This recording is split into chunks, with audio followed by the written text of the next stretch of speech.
Baik, Assalamualaikum warahmatullahi wabarakatuh. Sebelumnya, perkenalkan nama saya Wanisa Anur Hidayah dengan NIM 22003069. Di sini saya akan menjelaskan materi tentang supervisi pendidikan. Baik, langsung saja. Yang pertama yaitu pengertian supervisi pendidikan. Secara etimologi, istilah supervisi diambil dari perkataan bahasa Inggris, supervision. Artinya pengawasan di bidang pendidikan. Orang yang melakukan supervisi disebut dengan supervisor. Secara morfologi, supervisi terdiri dari dua kata, yaitu super berarti atas atau lebih. Visi artinya lihat, tilik, awasi. Seorang supervisor memiliki kedudukan di atas atau mempunyai kedudukan yang lebih dari orang yang disupervisinya. Secara semantik, menurut Willis, dalam jasmani supervisi adalah bantuan pengembangan situasi belajar mengajar agar lebih baik. Menurut Debdignas, dalam jasmani supervisi adalah pembinaan yang diberikan kepada seluruh staf sekolah agar mereka dapat meningkatkan kemampuan untuk mengembangkan situasi belajar yang lebih baik. Lanjut, materi kedua yaitu tujuan supervisi pendidikan. Yang pertama yaitu tujuan umum supervisi pendidikan. Langeveld dalam Amatembun menyebutkan tujuan umum dari pendidikan adalah kedewasaan. Kedewasaan diartikan dengan yaitu apabila anak telah sanggup mengambil keputusan sendiri atas tanggung jawab sendiri.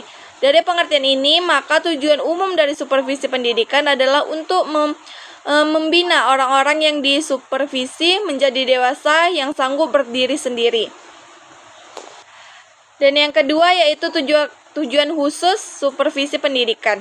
Berdasarkan penjelasan di atas, dapat diinterpretasi bahwa tujuan khusus dari supervisi pendidikan adalah untuk pembinaan orang-orang yang disupervisi dalam melaksanakan tugas dan tanggung jawabnya. Sasaran yang ingin dicapai dari pelaksanaan supervisi pendidikan, guru dapat melaksanakan tanggung jawabnya, belajar dan mengajar dengan baik, kinerja baik dan profesional. Baik, materi selanjutnya yaitu fungsi supervisi pendidikan. Dalam pelaksanaan supervisi pendidikan akan terdapat dua pihak yang melakukan hubungan kegiatan, yaitu pihak supervisor dan pihak yang disupervisi. Pihak yang disebut pertama melakukan kegiatan layanan profesional untuk membantu atau membimbing pihak yang dilayani. Pihak yang melayani terdiri dari supervisor, fungsional, pengawas, dan kepala sekolah. Pihak yang disebut kedua yang disupervisi ialah para guru sebagai pelaksana pendidikan. Mereka adalah orang yang terlibat langsung dalam proses pembelajaran. Pihak yang disebut kedua inilah yang menerima pelayanan profesional berupa bantuan dan bimbingan dari pihak pertama, agar mereka dapat meningkatkan kemampuan dalam melaksanakan proses pembelajaran yang secara efisien dan efektif. Melalui supervisi pengajaran, guru akan semakin mampu memfasilitasi belajar bagi peserta didiknya. Kemampuan yang telah berkembang itu diharapkan dapat mereka tampilkan dalam upaya mengidentifikasi kebutuhan belajar, mengorganisasi peserta pendidik, menyiapkan bahan belajar, menumbuhkan situasi belajar, mengembangkan proses pembelajaran. Dengan demikian, supervisi dimaksud memberi layanan profesional kepada pihak yang disupervisi, sehingga mereka dapat melaksanakan tugas dan kegiatan bagaimana harus mereka lakukan. Bahkan mereka lebih mampu meningkatkan proses dan hasil kegiatan pembelajaran ke arah yang lebih baik dan proses dan hasil yang seharusnya terjadi. Langsung saja ke materi selanjutnya yaitu ruang lingkup supervisi pendidikan. Yang pertama yaitu akademik.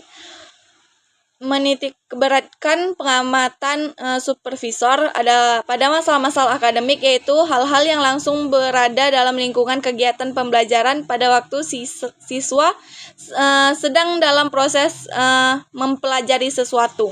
Dan yang kedua itu margina, menebarkan atau menyebarkan objek pengamatan supervisor pada aspek-aspek yang berada di seluruh sekolah. Jika supervisi akademik dimaksudkan untuk meningkatkan kualitas pembelajaran, maka supervisi lembaga dimaksudkan untuk meningkatkan nama baik sekolah atau kinerja secara keseluruhan.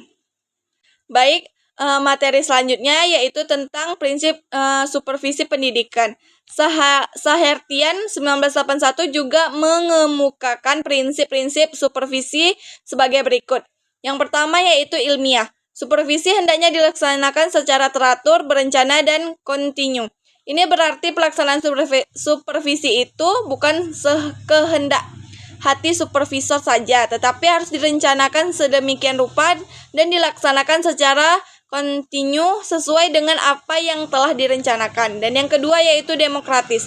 Supervisi dalam melaksanakan supervisi hendaknya menjunjung tinggi asas musyawarah. Jika akan memutuskan sesuatu yang akan dikaitkannya dengan guru, sebaiknya dalam proses pengambilan keputusannya melibatkan guru agar dalam pelaksanaannya tidak banyak menemui hambatan. Dan yang ketiga yaitu kooperatif. Dalam pelaksanaan supervisi hendaknya terdapat kerjasama di antara staf sekolah. Kerjasama diarahkan pada pengembangan usaha bersama dalam rangka meningkatkan situasi belajar mengajar. Baik materi peranan supervisi pendidikan. Peranan supervisi pendidikan dapat dilihat dari berbagai segi kegiatan. Menurut Rifai 1982, peranan supervisi ada 7 macam, yaitu yang pertama supervisi sebagai kepemimpinan. Supervisi adalah kepemimpinan pendidikan yang membantu perkembangan guru.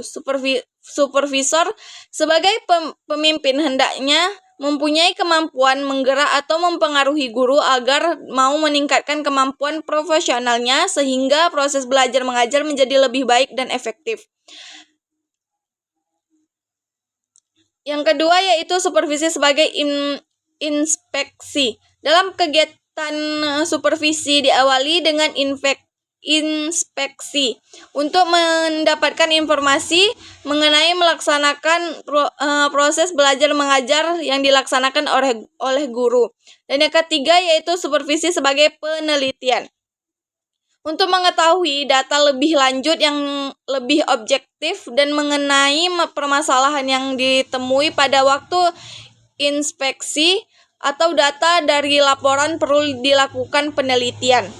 Dan yang selanjutnya yaitu supervisi sebagai latihan dan bimbingan. Kesimpulan yang diperoleh dari penelitian akan menemukan tindak-tindakan apa yang dilakukan untuk pembinaan atau meningkatkan kemampuan guru supaya proses belajar mengajar menjadi lebih baik. Selanjutnya yaitu supervisi sebagai sumber daya pelayanan. Dalam pelaksanaan supervisi, supervisor dapat berperan sebagai sumber informasi, sumber data, sumber petunjuk, dan berbagai hal dalam rangka meningkatkan kemampuan profesional guru. Selanjutnya yaitu supervisi sebagai koordinasi. Kepala sekolah sebagai supervisor harus memimpin sejumlah guru atau staf masing-masingnya mempunyai tugas dan tanggung jawabnya sendiri-sendiri yang semuanya diarahkan untuk mencapai tujuan sekolah. Selanjutnya yaitu supervisi sebagai evaluasi. Tujuan supervisi adalah untuk meningkatkan situasi belajar mengajar atau menyempurnakan pengajaran melalui peningkatan kemampuan profesional guru.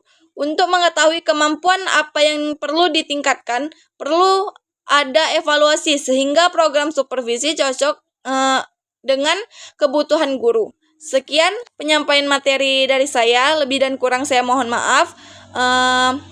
Saya akhiri. Assalamualaikum warahmatullahi wabarakatuh.